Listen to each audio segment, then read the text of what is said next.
என்ன சக்தி, இப்படி அமைதியாவே இருந்தா என்ன அர்த்தம்? எல்லாம் கை மீறி போயிடுச்சுடி. என்னடி சொல்ற? ஆமாண்டி, வெண்ணெய் திரண்டு வரும்போது தாலி உடைஞ்ச மாதிரின்னு கேள்விப்பட்டிருக்கேன். ஆனா அது என் வாழ்க்கையில நடக்குதுடி. கல்லையும் கரைய வைக்கிற சக்தி பொண்ணுக்கு உண்டு, மண்ணையும் மனுஷனாக்குற சக்தி பொண்ணுக்கு உண்டுன்னு சொல்வாங்க. அந்த மாதிரி தான் கல்லா இருந்த என் மாமா மனசுல நான் காதலை வர வச்சேன். அதை சொல்ல வர நேரத்துல என்னென்னமோ நடந்து திரும்பவும் ரிவர்ஸ் கியர் போட்ட மாதிரி ஆரம்பிச்ச இடத்துல வந்து நிக்கிறேன்டி. ஆரம்பிச்ச இடத்துல நின்னாலும் பரவாயில்ல, மாமா சுத்தமா மாறிட்டாருடி. சக்தி, அவரு தினமும் தண்ணி அடிக்கிறத என்னால பார்க்க முடியலடி. தண்ணி அடிக்காதீங்கன்னு நீ போய் சொல்ல வேண்டியதானே? மாமா நான் சொல்றது ஏத்துக்கிற ஸ்டேஜ் தாண்டிட்டாருடி. அவர் மனசுல ஏதோ ஒரு பெரிய வலி இருக்கு, அது என்னன்னு சொல்லவும் மாட்டேங்கிறாரு. அவருக்குள்ளேயே வச்சுக்கிட்டு தினம் தினம் புழுங்கிட்டு இருக்காரு. அவரை இந்த நிலைமையில பார்க்கவே ரொம்ப கஷ்டமா இருக்கு. ஏன் மேடம், பாசு உங்ககிட்ட லவ் சொன்னாரா? என் வாழ்க்கையை விட்டே போயிடுன்னு சொன்னாரு.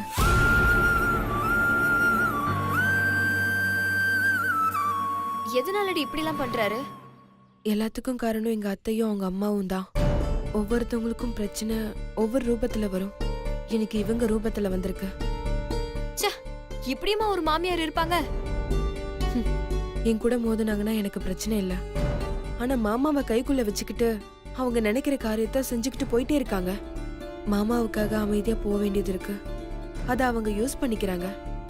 அவங்க என்ன பண்ணாலும் நான் தாங்கிக்குவேன்.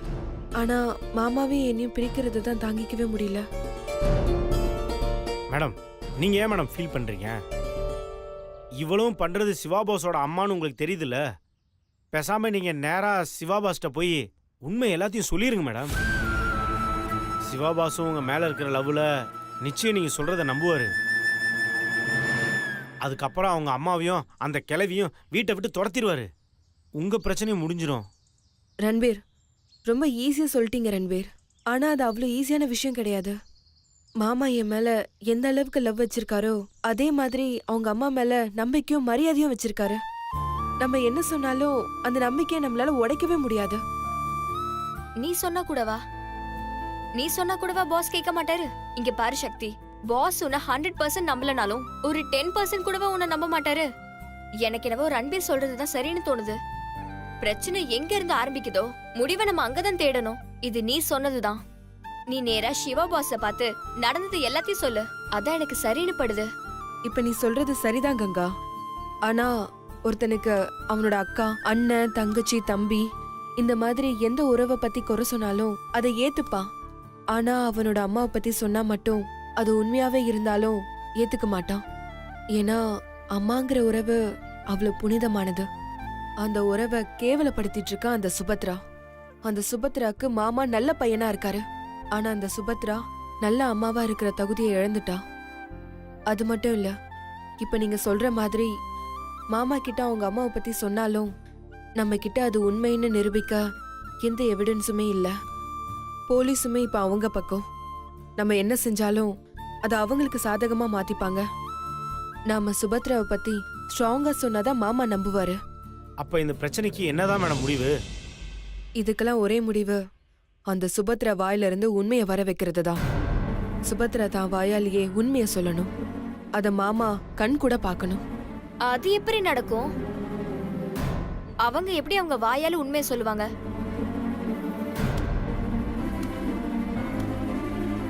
சொல்ல வைக்கணும். அதான் எப்படின்னு கேக்குறேன். நீ சொல்றது சின்ன பிள்ளைத்தனமால இருக்கு. சின்ன குழந்தை கூட தான் செஞ்ச தப்ப தான் தான் செஞ்சேன்னு ஒத்துக்காது. அப்படி இருக்கும்போது அவங்க எப்படி எல்லா தப்பும் தான் தான் செஞ்சேன்னு ஒத்துப்பாங்க? கங்கா மேடம் சொல்றதுதான் மேடம் கரெக்ட். அவங்க நிச்சயம் ஒத்துக்கவே மாட்டாங்க. ஒத்துப்பாங்க. எஸ், அவங்க வாயாலேயே அவங்க தப்ப ஒத்துப்பாங்க.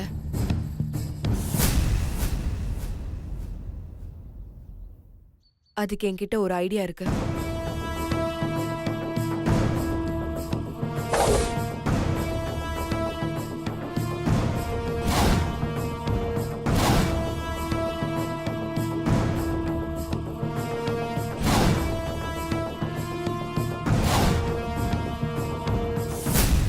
ஓகேவா?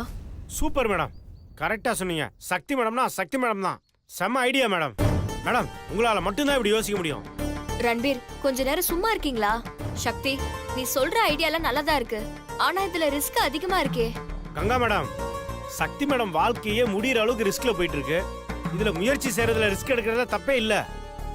ரன்பீர் சொல்றதுதான் சரி. இப்ப எனக்கு மாமா தான் முக்கியம். அந்த சுபத்ரா ஜெயிலுக்கு போகணும். அதுக்காக என் உயிரை கொடுக்குற அளவுக்கு ரிஸ்க் எடுக்கணும்னா கூட நான் ரிஸ்க் எடுக்க தயாரா இருக்கேன்.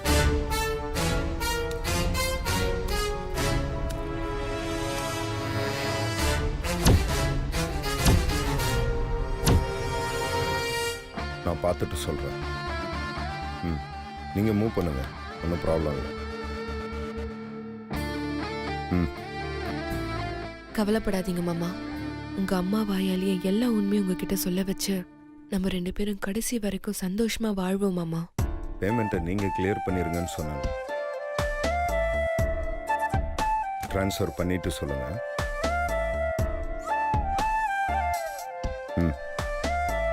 அது ஒன்றும் ப்ராப்ளம் இல்லை, நான் சொல்கிறத செய்யுங்க. It's okay Rajesh. மா மா, என் ஃப்ரெண்டு தீப்திக்கு கல்யாணம்மா.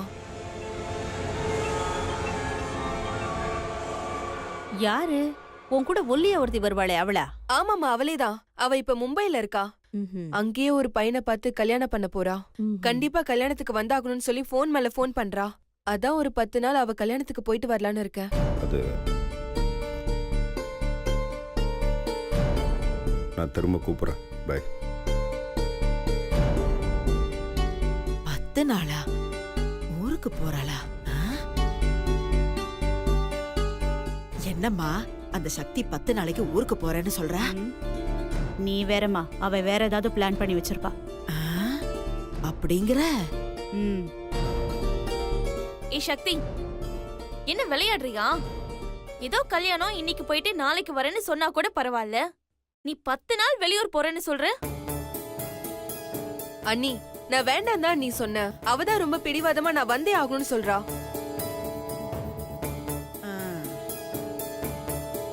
சரி சக்தி, தனியா நீ மட்டும் எப்படி போயிட்டு வருவ? அது ஒன்னும் பிரச்சனை இல்ல நீ. இங்க இருந்து நான் ஃப்ளைட்ல போயிட்டா அவ வந்து என்ன பிக்கப் பண்ணிப்பா. ரிட்டர்ன் வரும்போது அவளே கொண்டு வந்து விடுவா. இல்லனா அவ அப்பா இல்ல யாராவது கொண்டு வந்து விடுவாங்க. அத பத்தி எந்த பிரச்சனையும் இல்ல அண்ணி. அதெல்லாம் சரி, எனக்கு என்னமோ நீ தனியா போறது சரியா படல. அண்ணி, இப்பெல்லாம் ஃபாரின் போறதே பக்கத்து ஊருக்கு போயிட்டு வர மாதிரி ஆயிடுச்சு.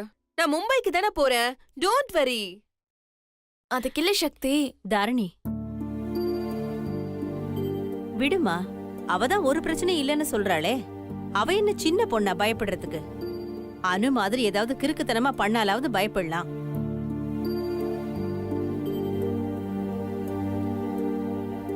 சக்தி ஒரு பொறுப்பான பொண்ணுமா. கண்டிப்பா எந்த பிரச்சனையும் வராது. நீ போயிட்டு வா சக்தி. மா, தேங்க்ஸ் மா.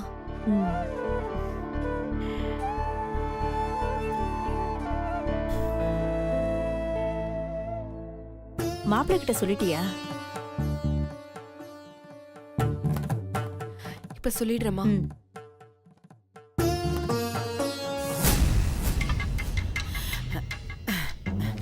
அம்மாடி, எனக்கு என்னமோ அவ போறத பார்த்தா நிஜமாவே அவ கல்யாணத்துக்கு தான் போறாளோன்னு தோணுதுமா. நீ என்ன நினைக்கிற? அவ எங்க வேணாலும் போகட்டும், நமக்கு இதுதான் நல்ல சான்ஸ். சிவாவை சக்திகிட்டேந்து பிரிச்சு அவளை மொத்தமா அவன் மனசுல இருந்து தூக்கி எறிய வச்சு நிரந்தரமா சிவாவை நம்ம பக்கமே கொண்டு வந்துடணும். அதுக்கப்புறம் அந்த சக்திய நானே என் கையால கழுத்தை பிடிச்சு வெளியில தள்ளுவேன்.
மாமா மாமா நீங்க எப்பவுமே என்னை விட்டு போன்னு சொல்வீங்க. உங்க ஆசைய கொஞ்சமா நிறைவேற்றுற வாய்ப்பு கிடைச்சிருக்கு. உங்களை விட்டு ஒரு 10 நாளைக்கு நான் பிரிஞ்சு போறேன்.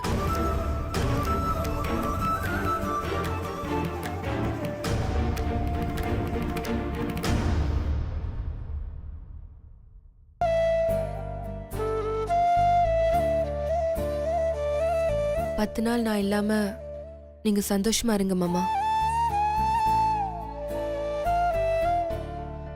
உங்களுக்கு என்ன பிடிச்சிருந்தோம் ஏன் என்ன பிடிக்காத மாதிரி நடிக்கிறீங்கன்னு எனக்கு தெரியல.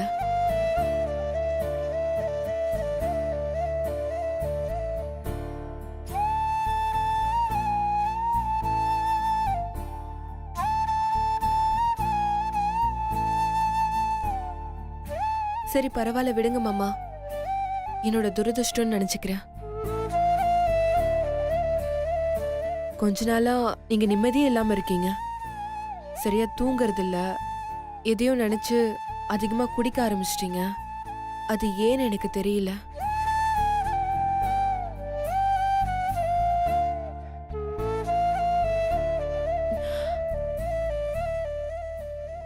ஒருவேளை நீங்க இப்படி இருக்கிறதுக்கு நான் தான் காரணமோன்னு எனக்கு தோணுது.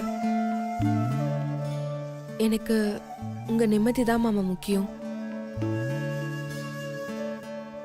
உங்களை விட்டு நான் கொஞ்ச நாள் தள்ளி இருந்தா அந்த நிம்மதி உங்களுக்கு கிடைக்கும் நினைச்சுதான் நான் உங்களை விட்டு போறேன்.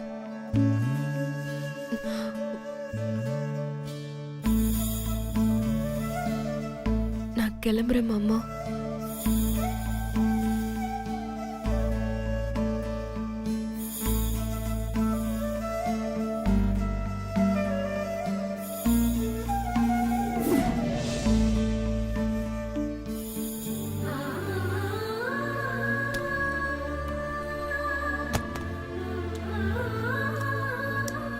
மாமா நான் வரேன் மாமா.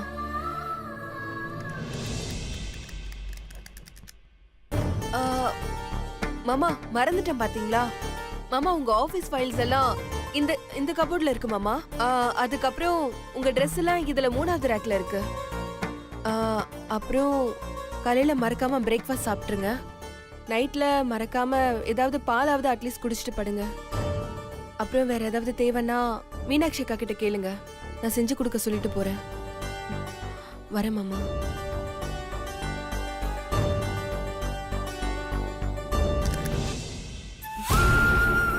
மாமா எனக்காக நீங்க ஏதாவது செய்யணும்னு நினைச்சீங்கன்னா தயவு செஞ்சு இனிமே குடிக்காதீங்க மாமா. ப்ளீஸ் மாமா. உங்க நிம்மதி தான் எனக்கு முக்கியம்.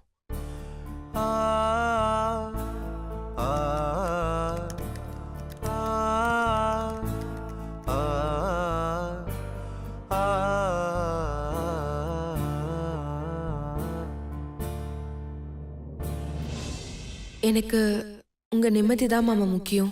உங்களை விட்டு நான் கொஞ்ச நாள் தள்ளி இருந்தா அந்த நிம்மதி உங்களுக்கு கிடைக்கும் நினைச்சுதான் நான் உங்களை விட்டு போறேன்.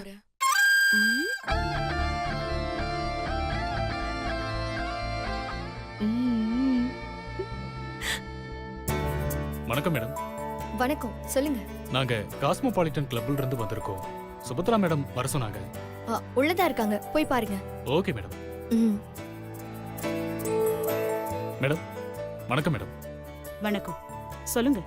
மேடம் நாங்க காஸ்மோபாலிட்டன் கிளப்ல இருந்து வந்திருக்கோம். ஏற்கனவே நாங்க உங்ககிட்ட போன்ல பேசியிருந்தோம்.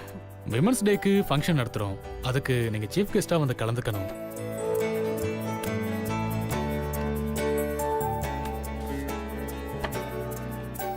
விமென்ஸ் டே ஃபங்க்ஷன் நடத்துறீங்க. கண்டிப்பா நான் வந்து கலந்துக்கிறேன். ரொம்ப தேங்க்ஸ் மேடம். வரேன் மேடம். Okay thank you. அம்மா என்ன சக்தி, அம்மா கிளம்பிட்டியா? ஆமா நீ பார்த்து ஜாக்கிரதை. என்னம்மா? அம்மா நான் கிளம்புறேம்மா. சரிம்மா, பார்த்து பத்திரமா போயிட்டு வா. எப்பமா வருவே? சீக்கிரமா வந்துடுறேம்மா. சரிம்மா, ஜாக்கிரதையா போயிட்டு வா. சரிம்மா வரேன் நீ.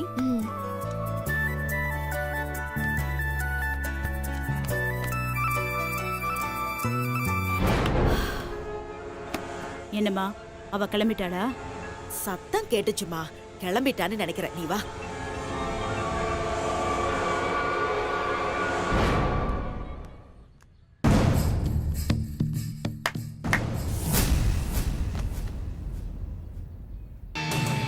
அம்மா உனக்கு ஒரு விஷயம் தெரியுமா? என்ன சுபத்ரா? நம்ம கிட்ட ஓவரா சேட்டை பண்ணிக்கிட்டே இருந்துச்சுல ஒரு சுண்டலி. ஆமா, அதுக்கு என்ன? அது நாம போட்ட போடல துண்ட காணோம் துணிய காணோன்னு வீட்டை விட்டே ஓடுது. தெரியுமா? தெரியும் மாமா. நான் தான் அந்த எலி வீட்டை விட்டு ஓடுறத நேரலையிலேயே பாத்துக்கிட்டு இருக்கேனே. எலி ஆ, ம்,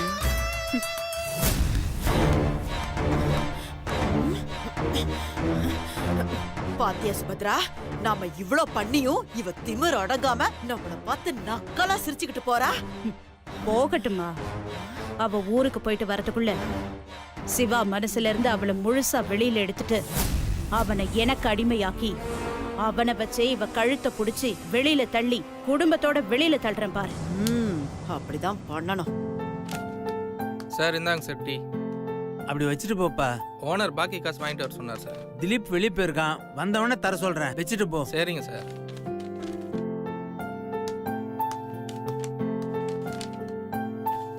சபாடா முடியலடா சாமி. என்னப்பா ரொம்ப வெயில் அதிகமா இருக்கா? அதை ஏன்னா கேக்குற, கொளுத்தி எடுக்குது. அண்ணே எல்லா ஆல்பமும் வந்துருச்சுண்ணே. அப்புறம் என்ன, அவங்க அட்ரஸ் போட்டு அனுப்பி விட்டுரு. அண்ணே நீங்க ஒரு வாட்டி செக் பண்ணிட்டீங்கன்னா அமுச்சு விட்ருவேண்ணே. எல்லாத்தையும் வாங்கிட்டல்ல? எல்லாம் வாங்கிட்டேண்ணே. அப்புறம் எதுக்கு நான் போய் அதை பார்த்துக்கிட்டு அனுப்பி விட்டுரு. இல்லண்ணே, ஏதாவது ஒண்ணு மிஸ் ஆயிருந்தா நீங்க ஒரு வாட்டி பார்த்துட்டீங்கன்னா சரியா நீ இருக்கும். சொல்றதும் சரிதான். ம் இந்தாங்கண்ணே. குடு.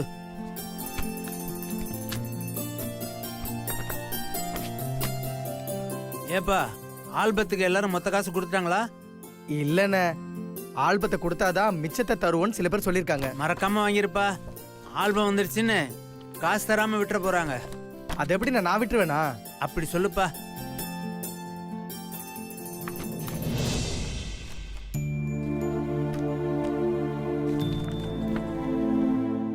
ஏன்பா, இந்த ஆல்பம் சக்தி சிவான்னு புருஷன் முண்டாட்டியா 2வது தடவை கல்யாணம் பண்ணிட்டாங்களே, அதானே இது? ஆமாண்ணே. அவங்க கல்யாணம் தான் நின்னு போச்சே, அப்புறம் எதுக்கு இந்த ஆல்பத்தை போட்ட? அண்ணா இருக்கிறதுல இவங்க தானே கன் பார்ட்டி. ஆ, எல்லாரும் அட்வான்ஸ் தான் தருவாங்க. ஆனா இவங்க முதல்லயே மொத்த அமௌண்ட்டி செட்டில் பண்ணிட்டாங்க. அதனால தான் ஆல்பம் போட்டு வந்தேன். அது சரிப்பா. நின்னு போன கல்யாணத்தோட ஆல்பத்தை எப்படி கொண்டு போய் கொடுக்கறது? அண்ணா அந்த கல்யாணம் நின்னு போனதுல நம்ம மேல எந்த தப்பும் இல்லையே. ஆ, பாவம் அவங்களும் எதிர்பார்த்திருக்க மாட்டாங்க. ஆ, அட்லீஸ்ட் பாதி போட்டோவாவது ஆல்பமா கிடைச்சா அவங்களுக்கு அது திருப்தியா இருக்கும். ம். கொண்டு போய் கொடுத்துடலாம் அண்ணே. அப்படியா? சரி, நான் யோசிச்சு சொல்றேன். நீ ஒண்ணு பண்ணு, இந்த ஆல்பத்தை மட்டும் வச்சுட்டு மத்ததெல்லாம் அனுப்பி விட்டுரு. சரிண்ணே, நான் போய் டீ சாப்பிட்டு வரேன். நீங்க பாத்துட்டு இருங்க. சரிப்பா. இந்த ஆல்பத்தை கொடுக்கலாமா வேணாமா?